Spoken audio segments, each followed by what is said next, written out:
Boys and girls, ladies and gentlemen, children of all ages, it's Jesse with the Common Nerd, bringing you pop culture and all things nerdy through a common sense lens.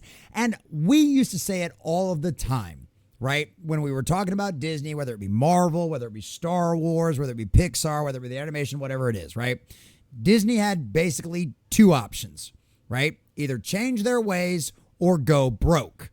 Right? That was the only two options. One of two things was going to happen because this path with the diversity, inclusion, and equity, trying to shove the agenda into children's entertainment, trying to race swap and gender swap characters, trying to use failed Marvel characters from the Marvel Now initiative, which was just more spirit of the age nonsense, trying to make them predominant people and trying to make them the face of the new MCU. All of that failed miserably, right? We saw that. We knew that was going to happen several years ago when we first started talking about this, and guess what? It all came to fruition. It all came to be. And it's not because we're some kind of psychic, it's not because we're some kind of prophet, it's just basic common sense. Go woke, go broke exists for a reason. And even Disney, even the House of Mouse, one of the head champions, one of the acolytes of the cult, you could call them high priestess of the acolytes of the spirit of the age out there. Well, guess what? The House of Mouse has finally had to change its tune. And oh my God, they're never going to change their ways. The inside's going to be the same. It's the same people, yada, yada, yada. And you're right. I completely and totally agree with you. Disney at its core will never change until its executive leadership changes. That includes Kathleen Kennedy, Dave Filoni, Kevin Feige, his partner in crime over there at Marvel Studios, and of course, none other than the man responsible for absolutely everything, Bob Iger himself. But boys and girls, take victory, take heart in knowing the fact that we are winning, because if nothing else, they are having to hide their diversity, inclusion, and equity nonsense from absolutely everyone, including their investors, because the people that truly pay the bills over at the House of Mouse, the people that fund their future projects, that right there, the report to those people, well, guess what?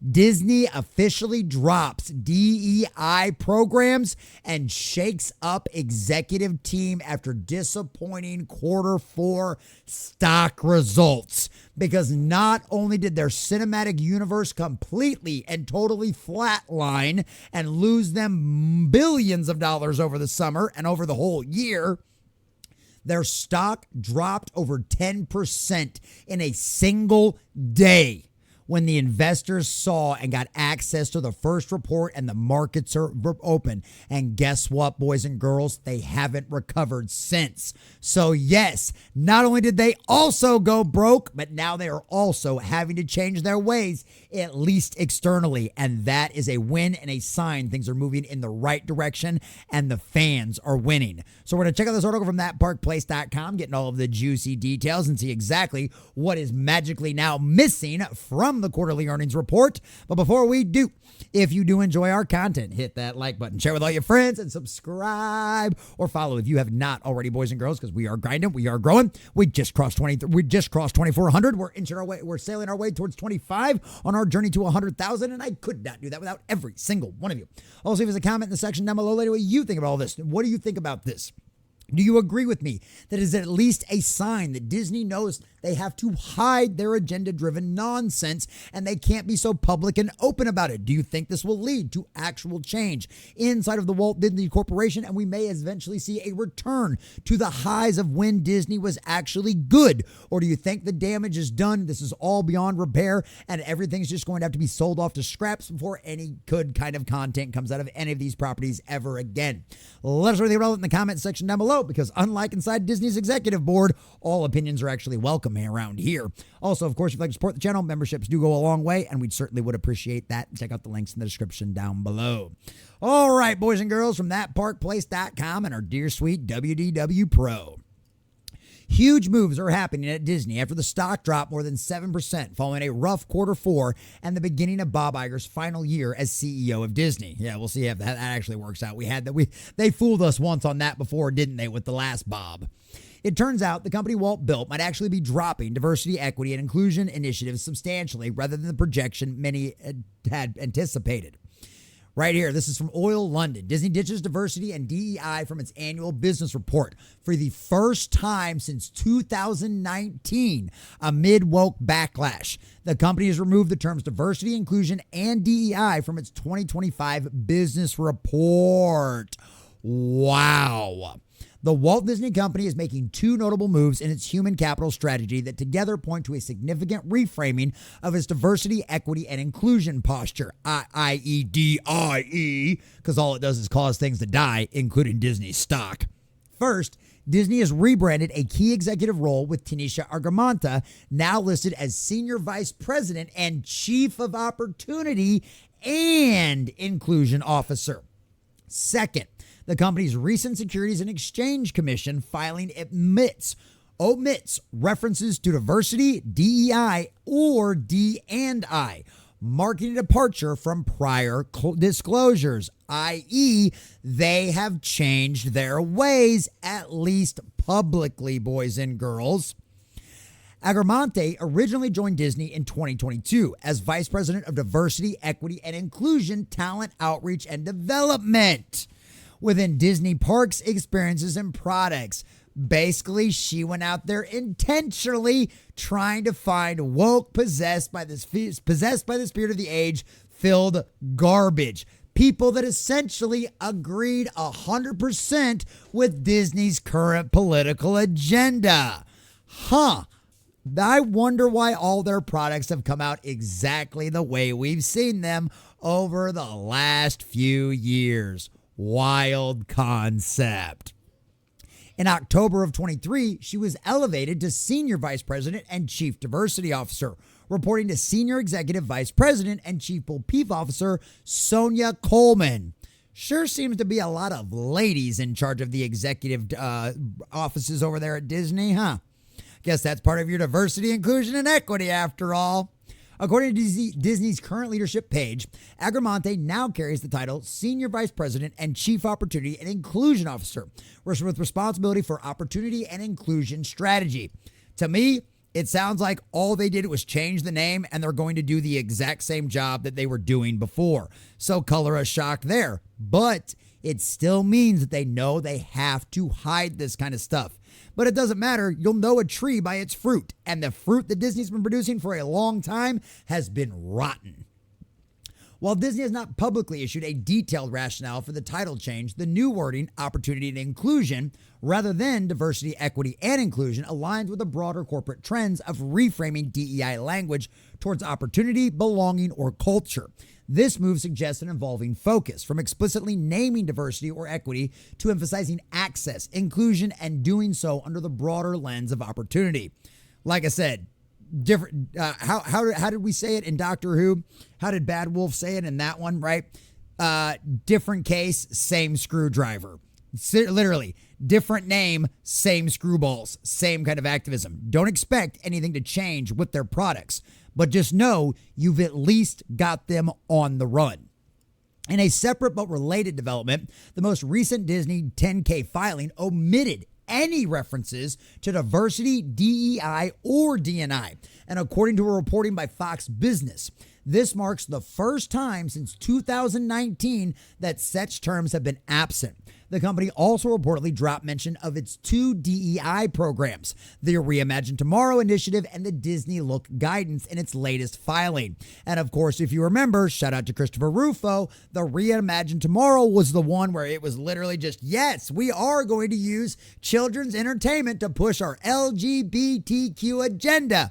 Because surprisingly enough, one of Disney's executives had one trans child and one non-binary child.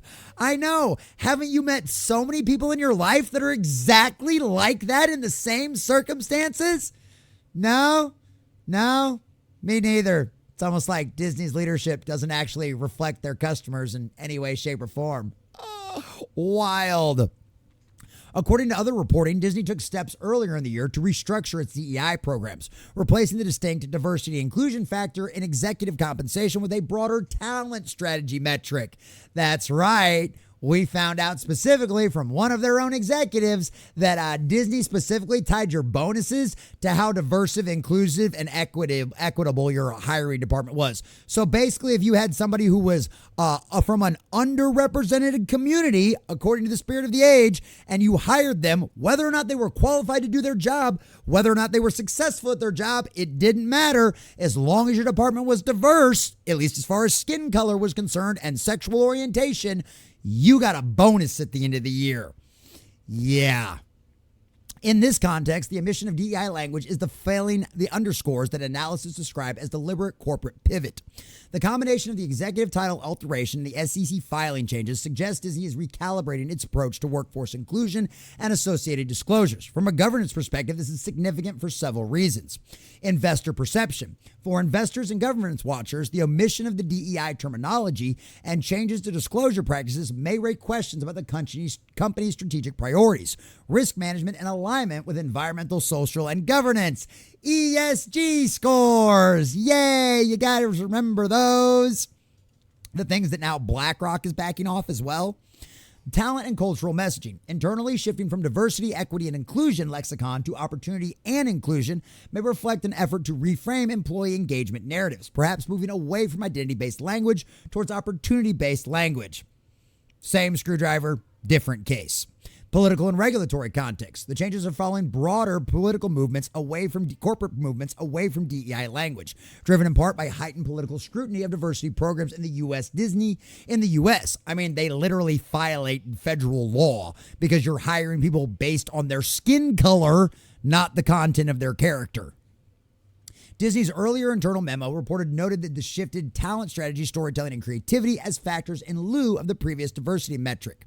External brand impact. As a global media and entertainment company, Disney's public-facing stance on inclusion may affect its brand perception among consumers, creative talent, and stakeholders who track representation and inclusion in content and workforce. So let me put that in slightly more dumbed down terms for all of us idiots in the back who aren't as smart as WDW Pro. This means they are risking backlash from their own folks, their own modern audience, those activists that they've been courting for over a decade with programs just like this. They are risking the ire of the folks that they have been courting for years. Now, given we've all seen how risking their ire doesn't actually equate to anything because they can't make movies successful. If that was the case, The Marvels wouldn't be the worst box office disaster in probably history ever of all of Hollywood. But that's what this means. It means that if nothing else, they realize they can't say this stuff out loud. And that's the funny part about this. They are risking backlash from their own side just by dropping this stuff. Will it be enough? Or will all of the backlash not actually come because everybody knows this is nothing more than just a name change and that's it? For Disney, this reorientation comes at a time of intense pressure to deliver on financial performance, content monetization, and global expansion. By adjusting how it frames inclusion and culture, the company may be seeking to streamline its human capital narrative in alignment with its operational and growth narratives. It's likely also needs to convince the Trump administration that approving some of its more controversial business initiatives is a wise government approval decision, such as allowing the NFL and ESPN to merge in some ways, despite ESPN embedding gambling into its business. Yeah, that's not a conflict of interest. Observers will already monitor upcoming films, investment disclosures, internal memos, and public-facing employee programs to see whether the shift in language corresponds to a substantive shift in strategy. This time, the title change and following emissions may be less about semantics and more about signaling a new chapter in how Disney defines and employs inclusion with its global enterprise. Now, you might think Pro is completely and totally insane about all of that. But Pro's analysis have been pretty spot on over the last few years. Since officially he came on the scene inside of the fellowship, inside of our little corner of the internet, Pro's analysis have been spot on. The guy's smart. He knows what he's been talking about, and he's been inside of Disney working. I'd imagine he's never fully confirmed it, but I know the guy's worked for Disney. He knows the inner workings of this company. He knows how they operate, and he's been paying attention to them for a very long time. He understands what these means on a level that most of us probably never will understand if you've never worked at the executive level inside of Disney.